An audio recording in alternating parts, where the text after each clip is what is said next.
Lotus Emira. Now, the car is around 89,000. Now, that made mine the most expensive car was about 135 million ever sold. 135 million on a car.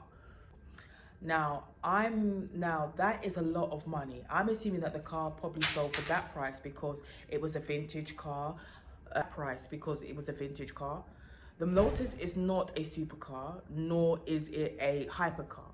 The supercar, this particular Lotus is indeed a sports car. So the brand Lotus is a sports car brand that used to be in obviously Formula One, but obviously no longer obviously competes in the circuit, but still is a great contender on the road without a doubt. So this particular Lotus is obviously a sports car and not a supercar. The fundamental difference between a sports car and a supercar is that a supercar is impossible to obtain because they do not have many in production, because the cars are not only very expensive but difficult to ascertain, which often are obviously bought by wealthy individuals. What I'm noticing is that some sports cars, not all, are starting to look like supercars, especially from the exterior of the car, as it's obviously very aerodynamic. The shape is sharp, it looks very aerodynamic, but does not obviously have butterfly doors. But the interior of this car is on another level. So let's get into the specs. Firstly, it's a two-seater car. These has a limited space to put anything but yourself and another person behind the driver's seat. Then it's so nice. Look at that. It's got your handrest there. Oh, did you see that? You just press this button. Oh, it's nice. And then, you know, at the back it's got the engine. You can actually see the engine. It's an amazing car. Such an amazing car. It reminds me of a Ferrari, and I think it's got like a V6 or a V8 engine. Most of these cars, most of the functionalities are on the steering wheel. But it doesn't have a shift paddle like the Ferrari. You can see the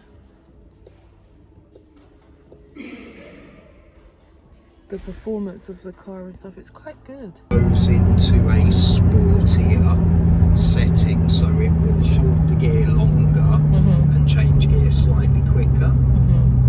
And then there is a track mode, which we generally don't use for. There is a net which you can obviously essentially put maybe your purses or something like that. Now this particular car has different drive modes, which are Tour, Sport, Track. It has obviously two different engine types, turbo and supercharged. All that basically means that it gives your car a boost whilst driving. Obviously there are holders, and there's the digital panel where it's obviously swipeable screens. It has a glove compartment. We took this car for a drive on the motorway, but I did not have time to film because I was too busy concentrating on the roads.